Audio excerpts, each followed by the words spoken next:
Hey everyone, Mike Storius here. Just checking in on the post that I made earlier about answering any questions you have, help you get through this challenge or just anything in general. I got a lot of mostly pain questions, and what I'm going to do, since the questions are more the kind of questions you asked me, and I know this wasn't your intention, but this is the nature of it, is it's a lot of back and forth. So this video that I'm posting right now is gonna describe the process of getting rid of pain. This is whether it's neck, shoulder, knee, or plantar fasciitis. And then Wednesday, I'm gonna host a conference call for an hour, and you can chime in or chime out at any time. So let's just say it's from noon to 1 or 5 to 6 p.m. I don't know yet. I'll announce that Monday afternoon. I'll post the information. You can call in and ask your questions, and that way we can go back and forth. There'll be some dialogue, and I'll do a better job at helping you. And for the other people that join the call, that might answer their questions as well. So let's get started on this video. So there's 4 points here. 1, we got to talk about what pain actually is, why it's happening. 2, in order to get rid of pain, then you got to eliminate the source. The 3rd point is going to be improving mobility and of the tissue, and then the 4th point is going to be corrective exercise. So let's talk about point 1, pain. What is pain? You're getting pain, and this is specifically in regard to orthopedic, like muscle injury, tendon injury, skeletal injury, nerve injury. So pain results from repetitive trauma to an area, whether you bump your elbow or you're walking on your feet all day, and you get swelling in that tissue, whether it be bone, muscle, tendon, or whatnot. And that swelling causes increased pressure to the nerve or a nerve ending. And that's why pain is there. So depending on if you're retaining a lot of water or you've constantly just irritated the heck out of the tissue, the pain could be worse than not. So what we got to do then is, now that we understand why we get pain, is we got to get rid of the pain, right? So in order to get rid of the pain, the number one thing you got to do is eliminate the source. What's causing the pain? Now, I'm going to address plantar fasciitis. I got more questions on that, and it's an easy example. Let's just say you've never had foot pain before ever, and you got foot pain. You're 3 weeks into the challenge. Doctor says, yeah, you got a bone spur after an x-ray. That might have been there for 15 years, but because you're not used to walking this much, doing epistemic cardio, doing some lunges and squats and running in boot camp and stuff, it was just enough to put you over the edge. So what we need to find out are things that could eliminate that pain, or whatever's causing that pain, we got to eliminate it. So that could be, maybe you need better shoes. Maybe you need a basketball shoe that's going to support your arch more than a walking shoe. Maybe you need, if walking empty stomach cardio 30 minutes on concrete hurts you, maybe you need to do it on a treadmill.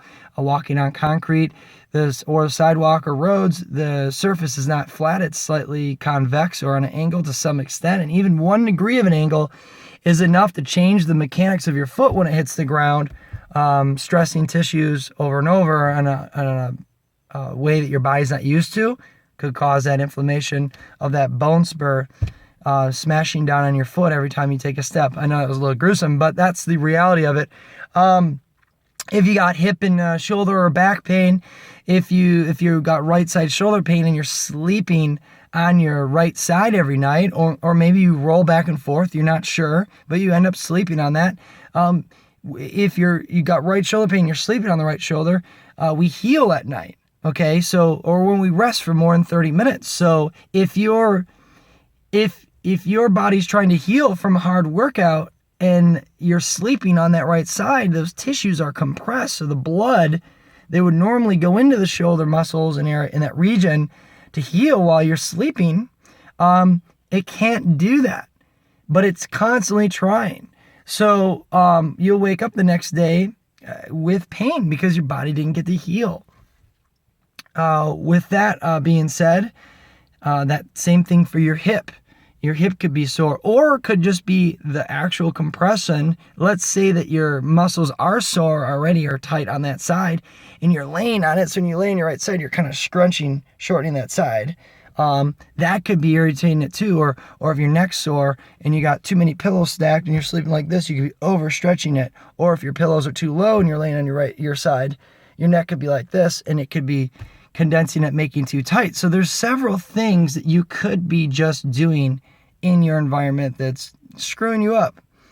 So we got to eliminate those. So does that mean that no running in boot camp? Well, I don't know. You'll know the answer to that. I think when we get you on the phone this week, I can help break this down more.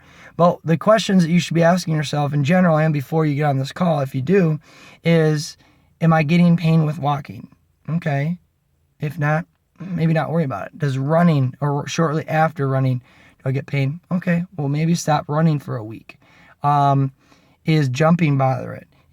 Is it on the concrete when I'm in boot camp? I notice it's sore after, but when I do empty stomach cardio on the treadmill, it's not. Okay, chances are then the concrete's hurting you. So when they go outside and run, walk. Or run on the foam floor inside. Or there's other alternatives. You could do the treadmill or a bike or a rower while they're outside running for 5 minutes. Be creative, let the instructor know. So that's point 2. On eliminating the pain. Now, 3, mobility. Now, it's after a week of, really you could do this right away. I shouldn't say a week. So you got to find the area. Like let's say if you're getting inflammation or pain in your right knee, but not in your left. Feel the muscle tissues, feel the tissue around the kneecap, like the quads and everything. Grab your quads, grab the top of your quads, your inner thigh, start poking around in there. I don't know if you can see it. But anyway, the outside of the thigh, poke around your glutes with your hands. Just feel, do you notice there's more tension if the tissue's tighter? Well, we don't know what comes first, the chicken or the egg, but that could be tighter because of that tissue that's irritated in your kneecap, or in your foot or ankle or whatever. Or you put more weight on your right side when you run, and when you sit in your car, you lean to the right more. When you back out of your driveway, you're always looking over your right, but never your left. You got a lot of left side neglect if you're right-handed, and if you're left-handed, you got right side neglect. And that's from years in the making, and then finally you decide to do this weight loss program because it challenges your body even more. It's caused this problem. So we got to improve mobility. Foam rolling, stretching, and active movement stretches are the way to go. I can elaborate more about that on the conference call. So the more mobile you are, guys, the better, the less pain you're going to have, and the setup or the potential for your pain is worse.